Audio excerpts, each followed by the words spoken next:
जो भी आपके कंसर्न्स होंगे, हमारी जो टैक्स एक्सपर्ट है वो आपको थोड़ा इस बारे में अवेयर करेंगी, थोड़ा बेसिक्स आपका जो कॉन्सेप्ट है क्लियर करेंगी, और उसके बाद अगर आपका कोई क्वेश्चन वगैरह होगा वो आप उनसे पूछ सकते हैं। ठीक है, प्लीज साहिबा। Thank you.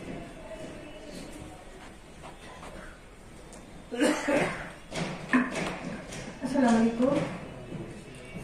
My name is Sahiba Riaz and I'm a tax consultant and Investor Financial Consultancy and Financial Services।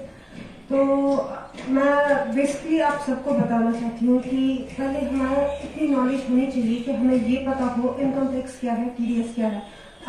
आपके डीडीओ जो बढ़ते हैं वो इनकम टैक्स है, टीडीएस है, और आपकी ऑब्लिगेशन क्या है, आपको क्या करना है।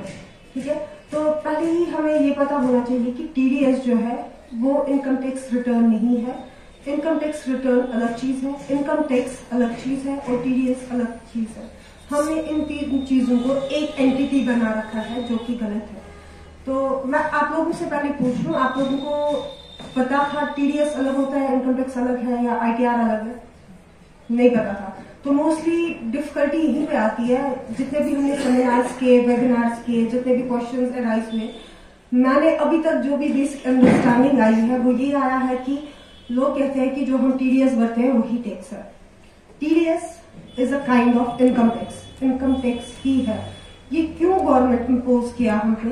बिकॉज हम ह्यूमंस में एक आदत होती है ना बचने की, तो we always try to evade tax. उस वजह से गवर्नमेंट ने ये टीडीएस इम्पोज किया ताकि we can not evade income tax. When your DDO वो आपका टीडीएस काटता है सैलरीज पे फ्लैट 10%, तो गवर्नमेंट कम्स टू नो कि your obligation is to pay tax, you are under income tax slab. अगर आप इवेड भी करना चाहिए यानी कि इनकम टैक्स रिटर्न आप फाइल भी ना करें, income tax department of revenue and finances वो जानते हैं that you are liable to pay taxes and you are evading your taxes. उस सूरत में क्या होता है, आप पे फिर ऑब्लिगेशंस, आप पे प्रोसिक्यूशंस लगते हैं। अगर आप इनकम टैक्स टाइमली नहीं भरते हैं, ये आप एक क्राइम भी करते हैं। बिकॉज इसमें इतना ही नहीं है पेनल्टीज, इंटरेस्ट है, इसमें क्रिमिनल चार्जेस भी लगते हैं, चाहे आप नहीं भरे या चाहे आप गलत भरे। अभी जो सर्कुलर आया है उसमें मोस्टली ये आया है कि देखा गया है कि फ्रॉड इनकम टैक्स रिटर्न भरा जाता है। Fraud income tax return in the sense कि आप लोग जो रिटर्न भरते हैं उसमें डिडक्शंस जो क्लेम करते हैं वो जेन्युइन नहीं होते हैं। अगर आप कोई डिडक्शन क्लेम करते हैं, उसका आपके पास सपोर्टिंग डॉक्यूमेंट है, then your income tax is correct, फिर वो सही है। अगर नहीं है तो आपके केसेस स्क्रूटनी में जाते हैं एंड अंडर सेक्शन 149 जो भी केसेस स्क्रूटनी में आते हैं उनकी डिमांड नोटिस निकल आती है।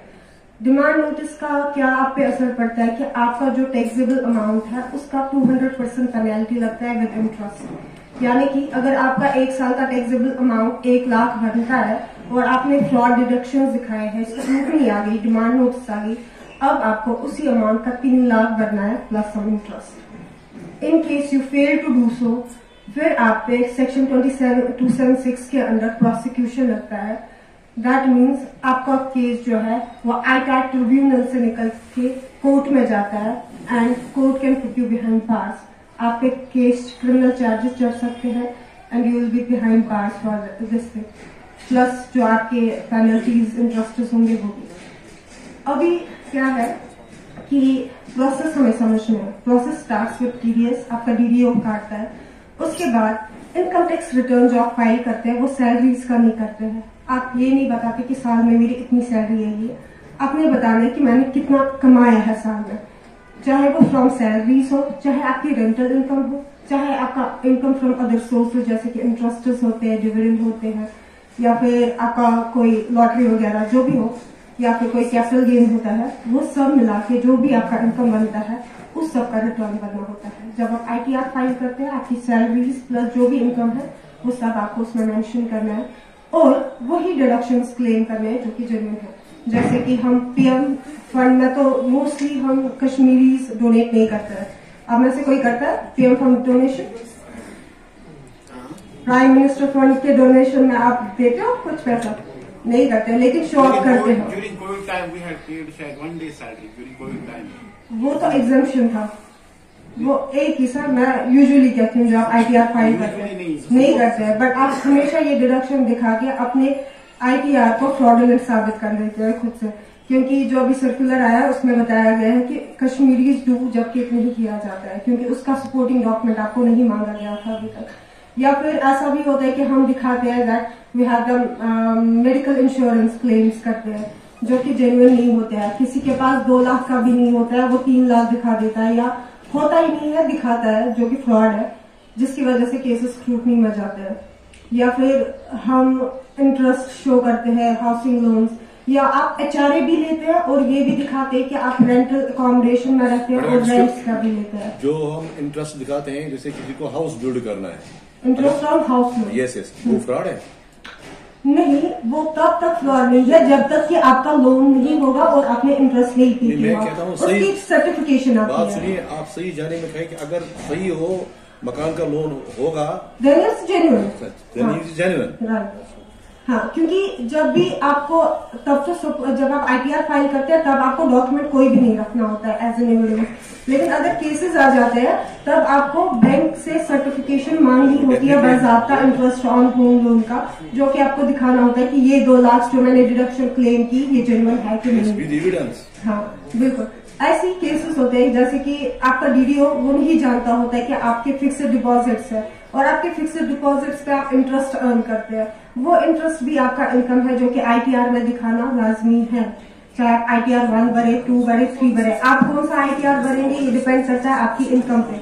आपकी रेंटल इनकम अगर है तो आपको ITR 1 ही नहीं, आप ITR 2 भी बन सकते हैं। अगर आपका एग्रीकल्चरल इनकम है, कितना इनकम है, लेस देन 5 है तो आपको ITR 1 भरना है, लेस देन मोर देन 5,000 है तो आपको ITR 2 भरना है। आपका कैपिटल गेन भी आ रहा है देन आपको ITR 3 भरना है। आपका कोई बिजनेस भी है बाई साइड, ITR 4 भरना है। इट्स लाइक कि आपका इनकम कैसा है उस हिसाब से आपको ITR भरना होता है। And important thing is that कि आप उतना ही TDS जो मतलब हमें पता होता है कि TDS काट दिया तो इनकम बढ़ गया, ITR फाइल करना है एंड आपका जो होता है उसमें TDS क्लेम्स वो जितना होगा उसी के अकॉर्डिंग आपका रिफंड आएगा। हम क्या करते हैं ना, हम ऐसे ही दिखाते हैं कुछ ज्यादा, जबकि उतना जेन्युइन आपने भरा नहीं होता है TDS, तो उससे भी केस स्क्रूटनी में चले जाते हैं। 2.5 लाख से अब अगर आपकी इनकम है या न्यू टैक्स रिजीम के अकॉर्डिंग अगर 3 लाख से ऊपर आपकी इनकम है ईयरली तो आपको टैक्स रिटर्न फाइल करना जरूरी है। That's an obligation. ऐसा ही नहीं है कि हमेशा आपको रिफंड ही लेना हो, आप 0 या नील रिटर्न जिसको हम कहते हैं वो भी फाइल कर सकते हैं, बिकॉज ITR आपके हर एक चीज में अभी एज एन NOC काम करेगा। आपको किसी भी लोन के लिए अप्लाई करना होगा, आपको वीजा पासपोर्ट के लिए अप्लाई करना होगा, आपको ITR एक्नॉलेजमेंट रिसीट वहां मांगते हैं, तब जाके आपके डॉक्यूमेंट्स की प्रोसेसिंग होती है आगे। तो it's very obligatory and important for us, क्योंकि इसका एजेंस हमारे लिए भी है कि हमारे काम भी कल को आसान हो जाएंगे। तो ये नक्शल में मैंने आपको ITR का थोड़ा बहुत बता दिया। अगर आपके कोई क्यूरीज है तो आप फॉलो कर सकते हैं रिगार्डिंग ITR।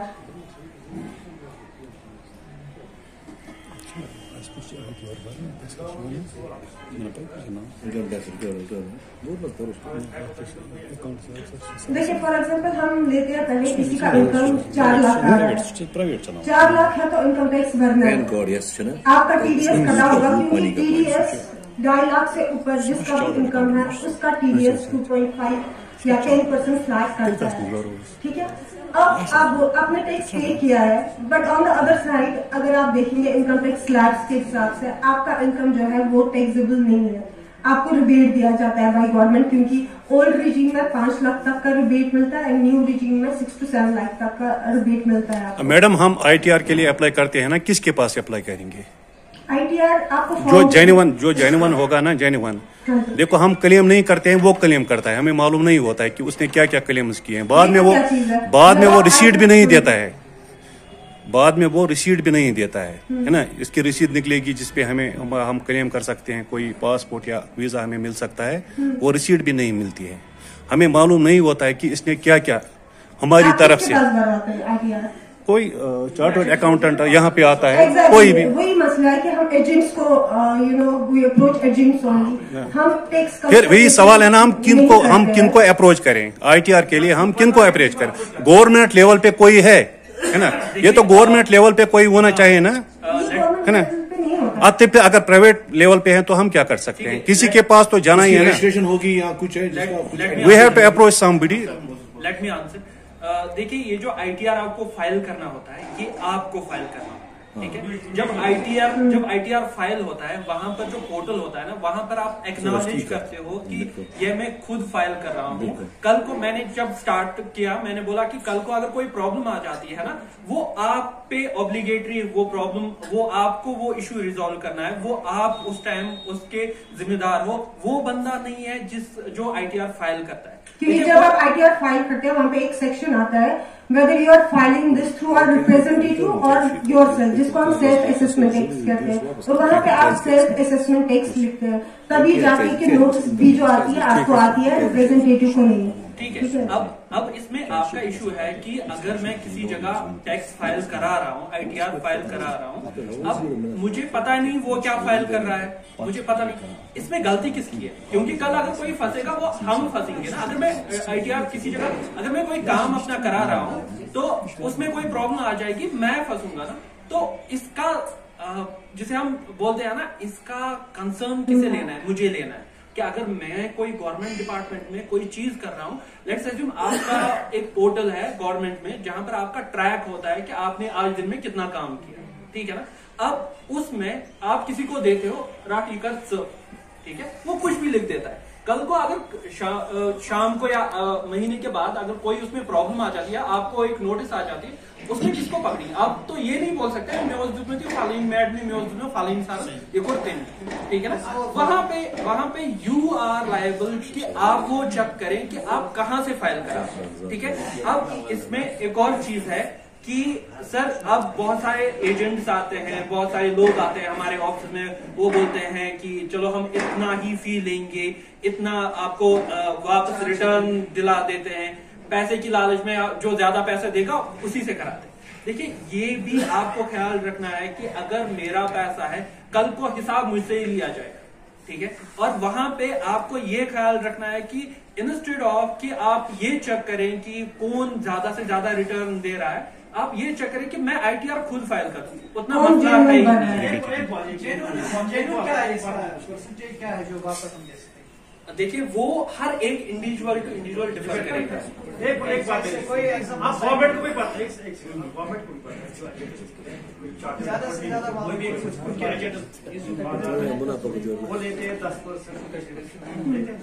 गवर्नमेंट को जब इसे फाइल किया है, कोई मैंने इसने सारा वापस लाया, उस वक्त बात किया। हाँ, देखिए, अब आप बोल रहे हैं कि जब हम ITR फाइल करते हैं उसी टाइम हम क्यों नहीं लाइक वहीं पे बात करें? देखिए, जब हम हाँ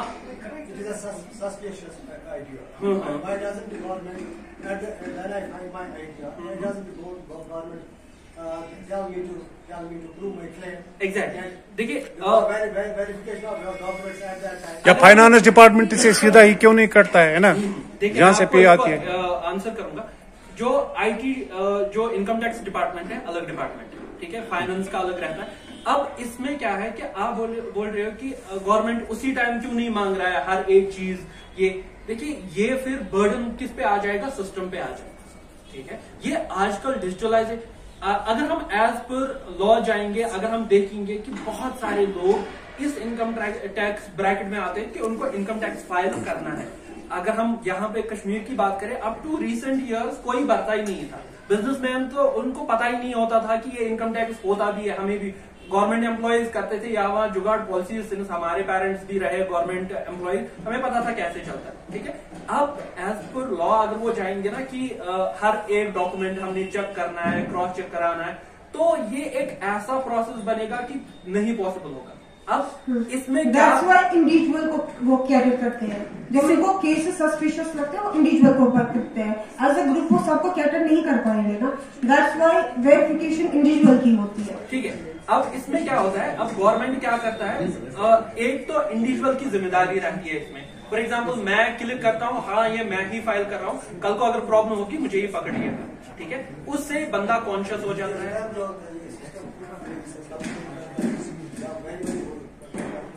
देखिए रिटर्न आपको अपनी इनकम के हिसाब से सारा रिफंड का आप बोल रहे हो, जो वहां से पैसा वापस आता है, रिफंड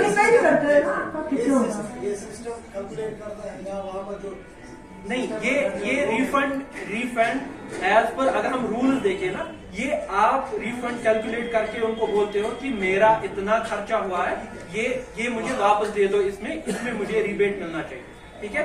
वो आपका जो टैक्स एजेंट होता है वो होगा, वो कैलकुलेशन वगैरह करता है। हाँ, उसमें कंपटीशन अलग से आ सर हमें आईटीआर के बारे में मतलब 2016 को पता चला कि आईटीआर सबमिट करना होता है। ये कब से हो रहा है आईटीआर, हम कब से भर रहे हैं? You would be knowing. ITR देखिए 1962 में आया है, अच्छा तब से भरना है, लेकिन इससे पहले मैन्युअली भरा जाता था, अभी कुछ साल से डिजिटलाइज हो गया है, तब कुछ साल से हम आईटीआर भर रहे हैं ना कुछ, लेकिन जो इससे पहले का पैसा है ना वो कहाँ गया, ये सवाल है ना। हम कहते हैं कि आईटीआर में आपका जो डिमांड होती है वो जेन्युइन होती है, जो पैसा होता है जो इससे पहले है ना, ये तो इनकम टैक्स डिपार्टमेंट से है ना। डॉक्यूमेंट्री प्रूफ है, अप टू 7 इयर्स कर सकते हैं, अप टू 7 इयर्स। अगर आपके पास नहीं 2 इयर्स, अब देखिए अप टू 7 इयर्स आप वो क्लेम कर सकते हैं अगर आपके पास डॉक्यूमेंट्री प्रूफ है। देखिए अब प्रॉब्लम ये है कि मेजरली हमने क्या किया है, हमने ऐसे रिफंड्स ले लिए। अगर हम डिपार्टमेंट के पास जाएंगे ना, नहीं हमें कहा गया कि विदाउट आईटीआर आपका जो पैसा है ना वो हवा में है, वो कहीं नहीं गया है ना।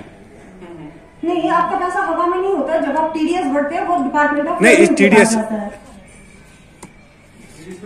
डिपार्टमेंट ऑफ रेवेन्यू के पास होता है आपका, और उन्हीं से आप टीडीएस क्लेम वापस करते हैं। जब आप आईटीआर फाइल करते हैं आप टीडीएस को वापस क्लेम करते हैं कि ऑलरेडी मैंने इतना टैक्स भरा हुआ है, इसमें से अब जितना बाकी है वो भरूंगा, या अगर मैंने एक्सेस भरा है वो रिटर्न क्लेम करूंगा, ऐसा होता है। देखिए इसमें ये भी ख्याल, देखिए इसमें आपको ये भी ख्याल,